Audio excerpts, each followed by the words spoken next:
శుభం బియాదు శ్రీ గురుభ్యో నమః.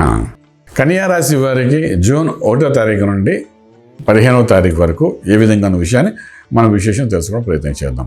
కన్యా రాశిలో మనం చూసుకుంటే సస్యస్థానంలో రాహు ప్రభావం, సప్తమంలో శనీశ్వరుడు, అష్టమంలో కుజుడు, అదేవిధంగా భాగ్యస్థానంలో చూస్తే రవి యొక్క ప్రభావం, రాజ్యంలో చూస్తే శుక్రుడు, బుధుడు యొక్క ప్రభావం కనిపిస్తోంది. లాభస్థానంలో గురుడు, వ్యయంలో కేతు యొక్క ప్రభావం కనిపిస్తోంది. కేతు మోక్షకారుడు కాబట్టి డెఫినెట్గా ఒక సమస్యకి పరిష్కార మార్గం అయితే ఈ 15 రోజుల్లో చూపించడానికి అవకాశం అయితే ఉంది. ఆర్థిక విషయానికి వచ్చినప్పుడు ఉద్యోగరీత్యా మీరు చేసే ప్రయత్నాల్లో సఫలీకృతం అవుతాయి. స్పెషల్లీ ఉద్యోగం కంటే వ్యాపారంలో ఎవరైతే అడుగులో ముందుకు వేద్దాం అనుకుంటున్నారో వాళ్ళకి సక్సెస్ ఇంకా బాగా కనబడుతుంది. ఇది రాజ్యంలో ఎప్పుడైతే బుధుడు ఉన్నాడో, బుధుడితో పాటు అక్కడ మన శుక్రుడు కలిసి ఉన్నాడో, ఇది ఒక అంతవరకు చెప్పాలంటే వ్యాపారానికి మంచి అనుకూలమైన స్థానం అని చెప్తామన్నమాట.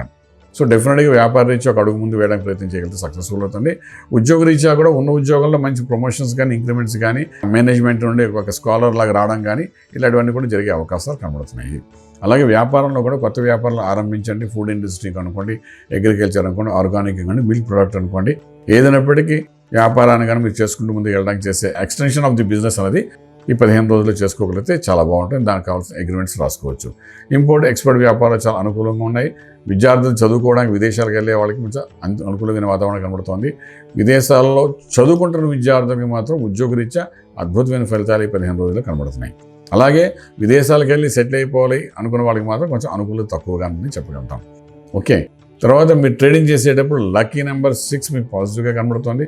స్పెషల్లీ ఐరన్ కోరు, తర్వాత mines, stones, food industry, agriculture industry మీద ట్రేడింగ్ చేసుకుంటూ ముందుకు వెళ్ళడం ప్రయత్నించండి. దానివల్ల మంచి ఫలితాలు వస్తుంటే శుభవార్తలు వింటారు, శుభమైన కార్యక్రమంలో పాల్గొంటారు.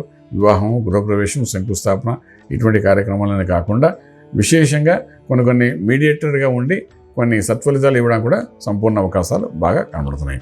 అన్నిటికన్నా ముఖ్యంగా ఆరోగ్యం ప్రధానం అనుకుంటాం కాబట్టి ఆరోగ్య విషయానికి వచ్చినప్పుడు 6వ స్థానంలో మనం చూస్తుంటే రాహు, సప్తమంలో శనీశ్వరుడు, అష్టంలో మనం చూస్తే కుజుడు, ఈ 3 పాపగ్రహాలు వరుసగా కనబడుతున్నాయి.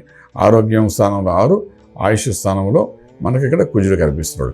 ఈ రెండింటి ప్రభావం మన మీద కనబడుతుంది కాబట్టి దీని నుండి బయటపడడానికి విశేషంగా మీ యొక్క పాదాలు, మోకాల దగ్గర కూడా కొన్ని ప్రాబ్లమ్స్ వచ్చే అవకాశం ఉన్నాయి కాబట్టి కొంచెం కరెక్షన్ చేసుకుని ముందుకెళ్ళడానికి ప్రయత్నించండి.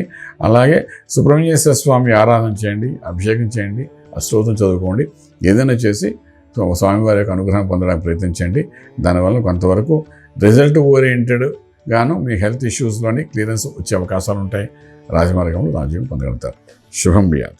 పూర్తి వివరాలకు సంప్రదించండి శ్రీ వేదమాత గాయత్రి జ్యోతిష్యాలయం, బ్రహ్మశ్రీ మంతా సూర్యనారాయణ శర్మ గారు, Srinilayam, first floor, 101, Sai Vaibhav layout, Chitrapuri colony పక్కన, కాజాగూడ, హైదరాబాద్ 500008. సంప్రదించవలసిన ఫోన్ నంబర్ 8855559147, 8855559148, 9849996644.